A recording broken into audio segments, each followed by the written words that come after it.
महमल, Donald Trump ने America में पैदाइशी शहरियत के हक़ पर जो बहस जारी है उसमें अपना तज्जिया तबसरा अपना टेक शामिल किया है एक सोशल मीडिया पोस्ट के ज़रिए, जिसमें उन्होंने कहा है कि भारत समेत कई ममालिक हेल होल हैं। इसके ऊपर बहुत बहस हो रही है, बहुत क्रिटिसाइज़ भी किया जा रहा है ऑब्वियसली ये स्टेटमेंट को। आपकी इसके ऊपर क्या राय है? देखिए रीना, पहले तो लेट्स बी क्लियर, ये कोई खाली इंडिया की बात नहीं है। बेसिकली जो भी नॉन वाइट अमेरिकन है, ये उनके खिलाफ एक रेसिस्ट जो है, यानी कि जो उन्होंने जो लेटर उन्होंने पोस्ट भी किया, ये एक उसकी वाज़ेह मिसाल है।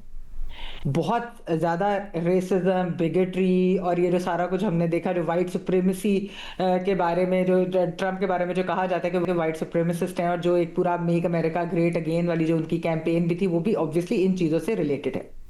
तो इसलिए इस चीज को तो हर शख्स को जो है वो वैसे ही डिनाउंस और कंडेम करना चाहिए। अनफॉर्चुनेटली हमने क्या देखा लीना, कि जब इस बारे में सवाल भी हुआ इंडिया के मिनिस्ट्री ऑफ एक्सटर्नल अफेयर्स के जो स्पोक्स पर्सन से, तो उन्होंने कहा I seen some report, we seen some reports, और फिर इसके ऊपर यानी कि उन्होंने बात नहीं की। Let's leave it at that, इस तरह करके उन्होंने जो है वो बात खत्म कर दी। अब ये जो है इसके ऊपर क्रिटिसिज्म इंडिया के अंदर से आ रहा है, खासतौर पे जो उनका कुछ मीडिया के लोग हैं, जो इंडिपेंडेंट वॉइसेस हैं, और कांग्रेस की तरफ से यानी ऑपोजिशन पार्टीज की तरफ से भी आ रहा है कि आपने कैसे इस चीज के ऊपर कोई ऐसी बात नहीं की, because this is an insult. ये देखें, इंडिया का तो चलो उसके अंदर क्योंकि नाम भी है, लेकिन ये वैसे भी एक इंसल्ट है कि किस तरीके से आप किसी भी इतने बड़े मुल्क और उनके लोगों के जो अमेरिकी शहरी भी है, उनके बारे में आप इस तरह की बात कर सकते हैं। तो ये जो इंडिया का रिस्पॉन्स है इसके ऊपर, तो अलीना मैं आपको ये बताती जाऊं कि वैसे ही पिछले 2 साल के अंदर जो इंडियन कुछ कमेंटेटर्स हैं, और खास तौर पे वो जो डीसी बेस्ड हैं, जो थिंक टैंक्स, और वो सब ये समझते हैं कि इंडिया ने पिछले 2 साल के अंदर जो है उसकी पॉस्चरिंग जो उन्होंने मिसरीड किया है बहुत ज्यादा। फिर वो अमेरिका के साथ जो उन्होंने I mean they picked aside इस तरीके से कि जो अमेरिका की नजर में भी एक तो वो एक ऑपरेशन सिंदूर की वजह से उनकी बहुत ज्यादा जो है मोदी रजीम की जो है वो नीचे गई, उनकी popularity with in the American administration, with in the Trump administration. दूसरा ये है कि जो पूरे ट्रेड और उस सारे मामले के ऊपर क्योंकि इंडिया ने कोई उस तरह से स्टैंड नहीं लिया, तो उसकी भी एक वजह नजर आती है। तो बहुत सारे उनके ऊपर क्रिटिसिज्म मोदी रजीम के ऊपर भी हो रहा है कि अमेरिका के ऊपर खुलकर कोई स्टांस नहीं लेता, और यही हम देख रहे हैं कि आज जो है कोई कंडेमनेशन इस तरह की रेसिस्ट जो है वो रिमार्क्स की नहीं आई। Thank you so much महमल।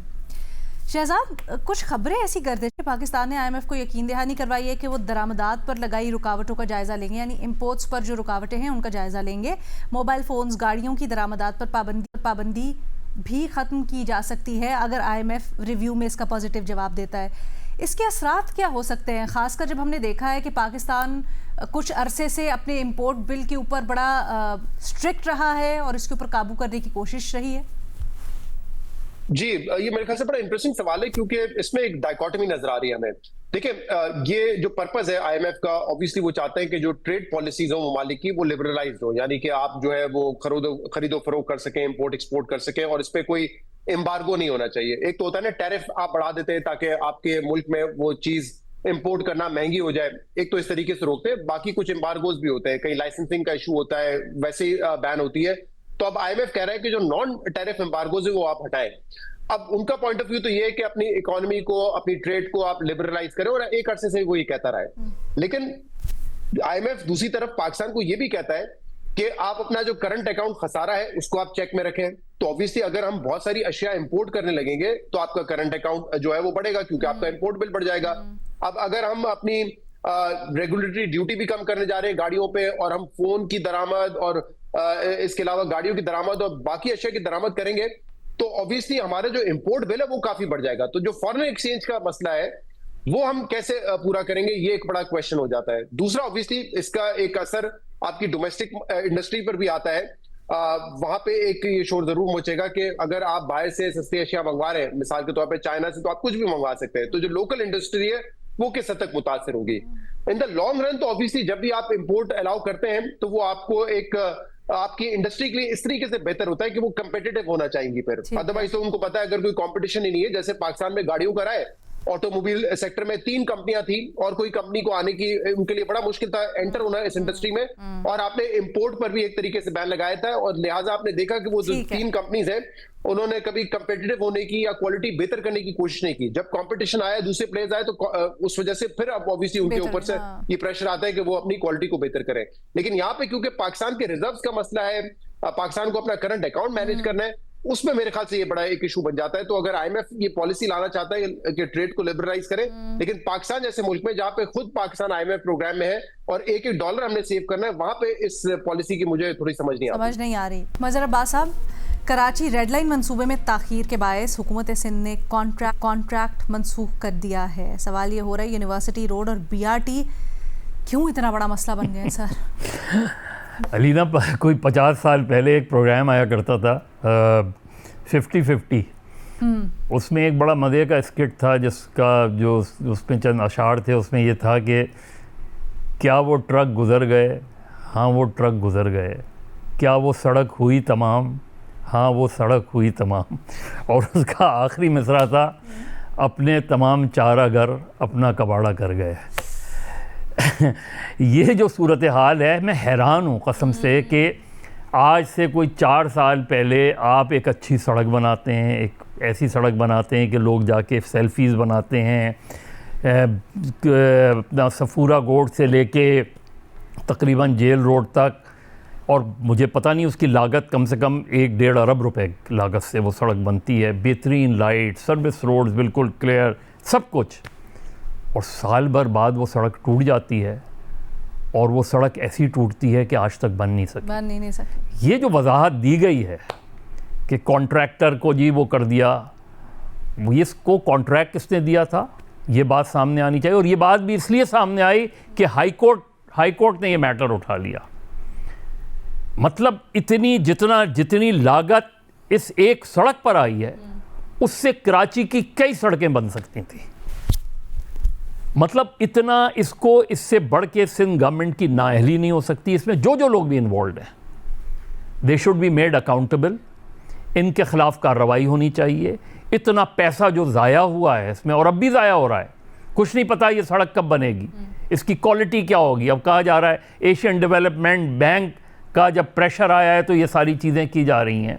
और मैं कई सड़कों की मिसाल दे सकता हूँ। यानी कराची का मसला, ये जो बड़े बड़े प्रोजेक्ट्स लाते हैं, मैं अभी भी कल कोई मुझे बता रहा था कि कितने अरब रुपए का कोई प्रोजेक्ट आ रहा है। कराची को बड़े प्रोजेक्ट्स की ज़रूरत नहीं है। कराची में जो ऑलरेडी सड़कें हैं, उन सड़कों, ये वो कुशादा सड़कें हैं, खुदा के लिए सिर्फ कराची को अच्छी बसों की ज़रूरत है। इन सारी सड़कों बनाएं, बड़ी बड़ी सड़कें ना बनाएं, इन सड़कों को ठीक करें, इंक्रोचमेंट ख़त्म करें, कराची का मसला हल हो जाएगा। I am really sorry Mazhar साहब, मैं एक चीज़ कहना चाहती हूँ। कराची को है पब्लिक ट्रांसपोर्ट के मंसूबे की ज़रूरत है। हमने देखा है, वैसे तो हम नहीं चाहते कि दूसरे सूबों से कंपैरिजन करें, लेकिन फिर ना चाहते हुए करना पड़ता है। पंजाब देख लें, खैबर पख्तूनख्वा देख लें, इतने सालों के अंदर पब्लिक ट्रांसपोर्ट के कितने ही मंसूबे वहाँ पर शुरू हो गए। हमारे यहाँ पर होता क्या है, नहीं अलीना, होता क्या है, अब जैसे कल परसों हनीफ अब्बासी साहब आए, यहाँ फिर कराची सर्कुलर, भाई कराची सर्कुलर रेलवे अब नहीं बन सकती। इसको क्यों ये किया जाता है कि जितना, मैं आपको पूरी गारंटी से कहता हूँ, Karachi mass transit, safe city project, K4, university road, इन मंसूबों को अगर आप उठा के देखें, और सर्कुलर रेलवे कि इनकी फाइल्स में कितना पैसा खर्च हुआ है, उन पैसों से कराची की सड़कें बन सकती थी। ये सर्कुलर रेलवे बिल्कुल ये मंसूबा ख़त्म करना चाहिए, क्योंकि नहीं बन सकती सर्कुलर रेलवे। आप 13D की सारी रहायशी इमारतें गिराएंगे आप, और जहाँ जो पटरियों पे जो इंक्रोचमेंट है ख़त्म करेंगे, कभी नहीं हो सकता। तो आप एक ऐसे मंसूबे पर क्यों जा रहे हैं जो प्रैक्टिकल नहीं है? जो चीज़ प्रैक्टिकल है, जो हो सकती है, उस पर हम जाते नहीं हैं। वाटर मंसूबा आप K4 की लागत आज देखें, सेफ सिटी प्रोजेक्ट 2010 का आज उसकी लागत देखें, इसका ज़िम्मेदार कौन है? तो मेरा ख्याल है ये जो BRT वाला मसला है, ये एक दर्द सर बन गया है लोगों के लिए। यानी इनको अंदाज़ा नहीं है कि 20 से 25 लाख लोग रोज़ाना इस सड़क से मुतासर होते हैं। सही है। और इसको टॉप प्रायोरिटी पर दिया ही नहीं जा रहा। और इसमें ये लोग जो कॉन्ट्रैक्टर अगर जिम्मेदार है, उसे गिरफ्तार करें, उसको अकाउंटेबल करें। कॉन्ट्रैक्टर का अपना एक मौक़िफ़ होगा, उसको कॉन्ट्रैक्ट किसने दिया, ये सारा मंसूबा ही बहुत ही अजीब सा लगता है। साथ होता यही है कि जो निचले लोग होते हैं ना, उनको सिर्फ वो फेस सेविंग के लिए कर दिया जाता है, गिरफ्तारियां भी हो जाती हैं, उनके ऊपर मलबा डाल दिया जाता है। ऊपर के जो लोग आते हैं जिन्होंने कॉन्ट्रैक्ट दिया, क्या हुआ है उनके ऊपर कोई थॉरो इंक्वायरी होनी चाहिए। सारों से हम देख रहे हैं, सिर्फ एक BRT नहीं, कितने ही मंसूबे हैं, सबकी एक ही है। क्या करें, आवाज़ उठाते रहेंगे हम इसी तरह से बोलते रहेंगे। एटलीस्ट हम ये तो कर सकते हैं, शायद कहीं पे किसी के माथे पे जूर। थैंक यू मज़ा साहब। भट्टी साहब, पेशावर के क्रिकेट स्टेडियम में खैबर पख्तूनख्वा की असम्बली का इजलास हुआ है। सर, इसके ऊपर अपोजिशन ने बड़ा एहतजाज भी किया, बल्कि रिपोर्ट्स ये भी आ रही हैं कि शायद इन्होंने शिरकत भी नहीं की। आपकी राय पूछी जा रही है इस इक़दाम के ऊपर, और ये भी बताइएगा भट्टी साहब, ये ज़रूरत क्यों पेश आई क्रिकेट स्टेडियम के अंदर इजलास करने की? मैडम शेख, इजलास करने में तो कोई हर्ज नहीं है। T20 मैचेस होने जा रहे हैं PSL के, अच्छी बात है। आप निकले उससे, अपने जो एक काबीना का मखसूस इजलास कमरा होता है उससे निकले, कोई बात नहीं। आप बाहर आए, कोई बात नहीं। आपने कहीं भी इजलास कर लिया, कोई बात नहीं। हमारे मुल्क में तो बैरून मुल्क भी काबीना के इजलास हुए हैं सूबाई, और ये भी हमने देखा है। और हमारे मुल्क में तो पूरी काबीना लंदन जाते भी हमने देखा है, तो और वहाँ जाके इजलास होते हैं, वहाँ जाके फैसले होते रहे मुल्क के, तो ये तो कोई बात नहीं। आप कहते हैं जो बड़ा इशू है इस, नहीं, गलत है मैडम, फिर इसको कैसे ठीक कह रहे हैं आप? यानी आप अपने स्टेडियम में गए, अपने सूबे में हैं, अपने लोगों में हैं, कोई बुरी बात नहीं है। नहीं तो अगर वो काबीना के इजलास बाहर जगाना, और वो वैसे तो काबीना एक अलग चीज है बिल्कुल ही।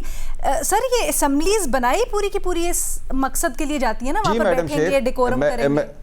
जी मैडम शेख, आप एक लंदन में जो इजलास होता है काबीना का, और एक जो उस वक्त सर काबीना नहीं, असेंबली का रेगुलर सेशन था सर। नहीं, मैं आप जी मैं वही बात कर रहा हूँ ना कि असेंबली से बड़े, असेंबली से चुने हुए लोग होते हैं ना काबीना के, तो वो जो हैं, वो अगर पूरी काबीना या सरकारी खर्च पर, या सदर सरकारी खर्च पर, या वज़ीर आज़म सरकारी खर्च पर उसके पास पहुँच जाए, जिसकी कानून भी इजाज़त नहीं देता, तो वो लोग तनकीद कर रहे हैं इस पर कि आप स्टेडियम में क्यों गए, असेंबली में क्यों नहीं है। क्या फ़र्क पड़ता है अगर स्टेडियम में, मीनारे पाकिस्तान पे आके कर लें इजलास, आप कहीं बाहर जाके कर लें, वज़ीर आला की मर्ज़ी है, स्पीकर की मर्ज़ी है।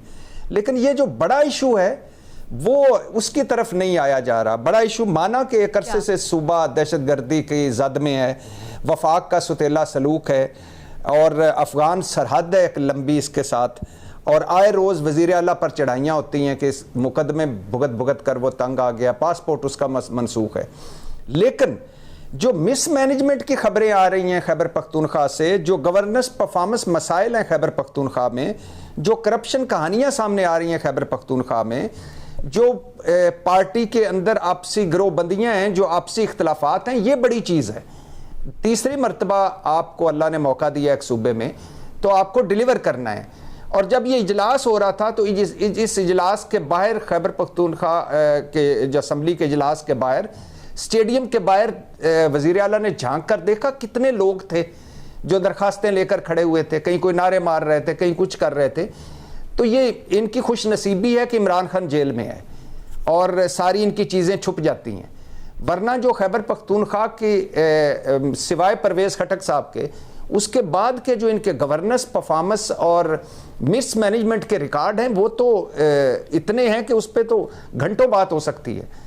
तो इनको इस पर तवज्जो देनी चाहिए कि जितने वसाइल हैं, जितनी इनके पास कैपेसिटी है, जितनी चीज़ें हैं, ज़रा फोकस करें अवाम की तरफ, सूबे की तरफ। लोग इनसे मसाइल का हल चाहते हैं।